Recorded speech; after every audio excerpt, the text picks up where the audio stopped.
Hello guys, welcome to another video of Nepali Code Labs. आज चाहिँ हामी system design हेर्दैछौँ र सिस्टम डिजाइनमा पनि हामी आज सेसन बेस्ड आर्किटेक्चर हेर्दैछौँ र आज चाहिँ मैले यो सेसन बेस्ड आर्किटेक्चरको बारेमा कुरा गर्दैछु र यो सेसन बेस्ड आर्किटेक्चरको एउटा डायग्राम बनाएको छु। फर्स्टमा के हुन्छ भने हाम्रो क्लाइन्टले हामीलाई रिक्वेस्ट पठाउँछ र यो चाहिँ DNS सर्भरमा जान्छ र DNS सर्भरले चाहिँ के गर्छ भने हाम्रो यो डोमेन नेमसँग रिलेटेड आईपी एड्रेस चाहिँ क्लाइन्टलाई रिटर्न ब्याक गर्छ र यो क्लाइन्टको यो रिक्वेस्टलाई चाहिँ हाम्रो ब्राउजरहरूले चाहिँ हाम्रो लोड ब्यालेन्सरमा फरवर्ड गर्छ र लोड ब्यालेन्सरले के गर्छ भने यो रिक्वेस्टलाई हाम्रो सर्भरमा फरवर्ड गर्छ र त्यसपछि आएर यस सर्भरले चाहिँ हाम्रो लगइन पेज चाहिँ युजरलाई रिटर्न ब्याक गर्छ। त्यसपछि के गर्छ युजरले भने त्यो लगइन इन्फर्मेसनहरु फिल गरेर यो सर्भरलाई फेरि सेन्ड ब्याक गर्छ र यो चाहिँ रिक्वेस्ट हाम्रो सर्भरमा आइपुग्छ र हाम्रो सर्भरमा अथेन्टिकेसन सक्सेसफुल भइसकेपछि के हुन्छ भने एउटा सेसन इस्टाब्लिश हुन्छ र यो सेसन चाहिँ गएर हाम्रो सर्भरको एउटा आफ्नो स्टोरेजमा स्टोर हुन्छ र यसरी हाम्रो सर्भरले चाहिँ हाम्रो ड्याशबोर्ड चाहिँ युजरलाई रिटर्न गर्छ या मेन होम पेज रिटर्न गर्छ। त्यसपछि आएर युजरले हरेक रिक्वेस्ट सेन्ड गर्दा चाहिँ सेसन इन्फर्मेसन सहित रिक्वेस्ट सेन्ड गर्छ हाम्रो सर्भरमा र यो हाम्रो रिक्वेस्ट हाम्रो सर्भरमा आउँछ र यो सेसन इन्फर्मेसन चाहिँ हाम्रो सर्भरमा पनि स्टोर भएको हुनाले यो दुईटा म्याच गरेर हामी यो युजर चाहिँ अलरेडी हामीसँग कनेक्ट भइसकेको युजर हो भनेर डिटरमाइन गर्छौं। यसरी हामीले चाहिँ के गर्छौं सेसन बेस्ड इन्फर्मेसनले चाहिँ यो युजर हामीसँग पहिले लगइन भइसकेको छ र यो युजरसँग बेस्ड इन्फर्मेसनहरु चाहिँ हामीले हाम्रो क्लाइन्ट र सर्भर बीच एक्सचेन्ज गरिरहन्छौं। त्यसैले यो आर्किटेक्चरलाई चाहिँ सेसन बेस्ड आर्किटेक्चर भन्छ किनभने सेसनमा चाहिँ हाम्रो युजरको युजर इन्फर्मेसन प्रिजर्भ हुन्छ र त्यो प्रिजर्भ इन्फर्मेसनको बेसिसमा हामीले युजरलाई अथेन्टिकेट गर्छौं र अथोराइज गर्छौं त्यो हाम्रो रिसोर्सहरु एक्सेस गर्न।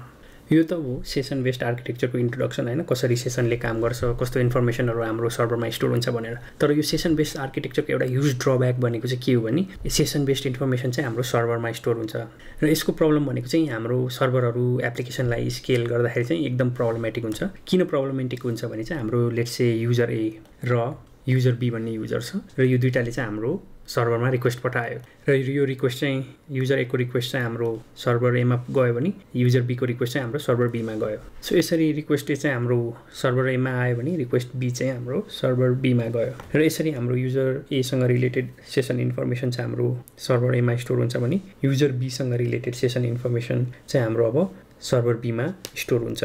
र अब आउँदा प्रब्लम कहाँ आउँछ भने युजर बी ले फेरि सेकेन्ड रिक्वेस्ट सेन्ड गर्यो र यो रिक्वेस्ट चाहिँ हाम्रो सर्भर बी मा नआइकन सर्भर ए मा गयो भने अब यो सेसन इन्फर्मेसन हाम्रो सर्भर ए मा हुँदैन र यसले चाहिँ यो हाम्रो युजर बी लाई चिन्दैन र यसले फेरि लगइन पेज नै रिटर्न गर्छ। त्यो गर्दा चाहिँ के प्रब्लम हो भने अलरेडी युजर लगइन भइसकेको हुन्छ तर उले फर्दर इन्फर्मेसन एक्सेस गर्न पाउँदैन र उलाई रिलगिन गर्न रिक्वेस्ट पठाउँछ र यसरी यो दुईटा सर्भर बीचको सिंक अप नै हुँदैन। यो सेसनको र सेसन इन्फर्मेसनमा अपडेट भएको इन्फर्मेसन एकअर्कामा शेयर हुँदैन। यसले गर्दा चाहिँ ह्युज प्रब्लम आउँछ। त्यसैगरी युजर ए को रिक्वेस्ट चाहिँ यदि हाम्रो सर्भर बी मा आयो भने सर्भर बी सँग युजर ए को सेसन इन्फर्मेसन हुँदैन र त्यो इन्फर्मेसन नभएको हुनाले चाहिँ प्रपरली रेस्पोन्स ब्याक गर्न सक्दैन हाम्रो सर्भरले।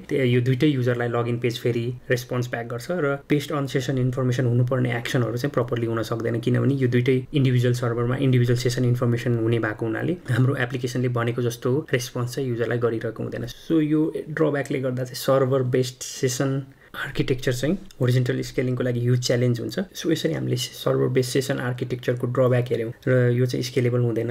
इन्डिभिजुअल सर्भरमा सेसन बेस्ड इन्फर्मेसन स्टोर हुने भएको हुनाले यदि हाम्रो रिक्वेस्ट चाहिँ डिफरेन्ट सर्भरमा ल्यान्ड भयो भने त्यसले चाहिँ भनेको जस्तो रेस्पोन्स दिन सक्दैन र युजरलाई चाहिँ रङ इन्फर्मेसनहरु प्रोवाइड गर्ने या हाम्रो एप्लिकेसनले भनेको जस्तो इन्फर्मेसनहरु प्रोवाइड नगर्ने हुँदा चाहिँ हामीले चाहिँ सेसन बेस्ड आर्किटेक्चरलाई अब अलिकति एक्सटेन्ड गर्छौं र यो कसरी एक्सटेन्ड गर्छौं भने प्रिभियसली चाहिँ हामीले इच इन्डिभिजुअल सर्भरमा हाम्रो सेसन स्टोर गर्थ्यौं भने अब अलिकति इम्प्रोभाइज्ड डिजाइनमा चाहिँ हामी के गर्छौं भने हाम्रो सेसन इन्फर्मेसनहरु चाहिँ यो शेयर्ड सेसन स्टोरेजमा स्टोर गर्छौं। यो चाहिँ एउटा डेटाबेस हुन सक्छ, रिलेशनल डेटाबेस, NoSQL डेटाबेस या इभन एनी शेयर स्टोरेज हुन सक्छ। सो यसो गरिसकेपछि यसले के प्रब्लम सल्भ गर्छ भने यसरी युजर ए ले रिक्वेस्ट पठाउँदा चाहिँ हाम्रो रिक्वेस्ट यदि सर्भर ए मा आयो भने अब यसले सेसन बेस्ड इन्फर्मेसन चाहिँ यो शेयर्ड स्टोरेजमा एड गर्छ।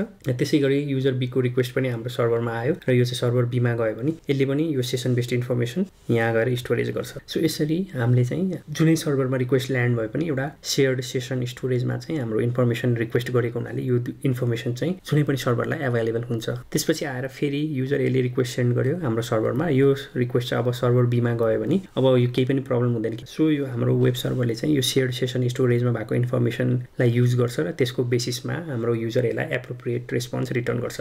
त्यसैगरी युजर बी ले हामीलाई रिक्वेस्ट सेन्ड गर्यो र यो रिक्वेस्ट चाहिँ समहाउ हाम्रो सर्भर ए मा गएर ल्यान्ड गर्यो भने अब सर्भर ए ले पनि के गर्छ भने भने यो सेसन स्टोरेजमा गएर त्यो कमन सेसन इन्फर्मेसन छ कि छैन चेक गर्छ। यदि त्यो सेसन इन्फर्मेसन छ भने त्यो सेसन इन्फर्मेसन युज गरेर एप्रोप्रिएट रेस्पोन्स चाहिँ हाम्रो युजर बीलाई सेन्ड गर्छ। सो यसरी अब हामीले जतिवटा सर्भर एड गरे पनि हामीलाई केही पनि इस्यु आउँदैन। डिपेन्डिङ अन आवर रिक्वायरमेन्ट हामीले 5, 10, 50 जतिवटा सर्भरमा स्केल अप पनि गर्न सक्छौँ, किनभने यो सबै सर्भरहरूको सेसन इन्फर्मेसन चाहिँ यहाँ आएर कमन स्टोरेजमा इन्सर्ट हुन्छ र यसले चाहिँ हामीलाई अटो स्केलिङ, डाइनामिक स्केलिङ गर्न हेल्प गर्छ। र यदि लेट्स से फर इक्जाम्पल हाम्रो चाहिँ अब त्यति रिक्वेस्ट आएन, युजरहरू चाहिँ घट्दै गयो, युजरको पिक टाइममा बाहेक रेगुलर टाइममा चाहिँ हामीलाई यति धेरै सर्भर चाहिएन भने अब हामीले यसलाई स्केल डाउन पनि गर्न सक्छौँ विदाउट एनी प्रब्लम। यो सर्भरहरू हामीले किल गर्दै गयौँ भने पनि केही पनि प्रब्लम हुँदैन, किनभने हाम्रो सेसन बेस्ड इन्फर्मेसन चाहिँ कमन स्टोरेजमा बस्छ र अब बाँकी भएको रिमेनिङ सर्भरले चाहिँ यो सेयर्ड इन्फर्मेसन या सेयर्ड सेसन इन्फर्मेसन युज गरेर युजरलाई प्रपर रेस्पोन्स दिइरहन सक्छ। यसरी हामीले सर्भर बेस्ड सेसन आर्किटेक्चरलाई कसरी स्केल अप गर्ने र कसरी सेयर्ड सेसन स्टोरेजमा इभल्भ गराउने र यो एभोल्युसनले चाहिँ हामीलाई के गर्न हेल्प गर्छ भनेर हामीले हेऱ्यौँ। र बेसिकली यो आर्किटेक्चरले चाहिँ हामीलाई स्केलिङ, अटो स्केलिङमा धेरै हेल्प गर्छ र एकदम सिमलेस सर्भिस प्रोभाइड गर्न हेल्प गर्छ हाम्रो युजरहरूलाई। सो आजको लागि यति नै। यदि यो आर्किटेक्चरबारे केही कन्फ्युजन छ, क्वेसन छ भने चाहिँ कमेन्ट सेक्सनमा कमेन्ट गर्नु होला and I will see you in next video.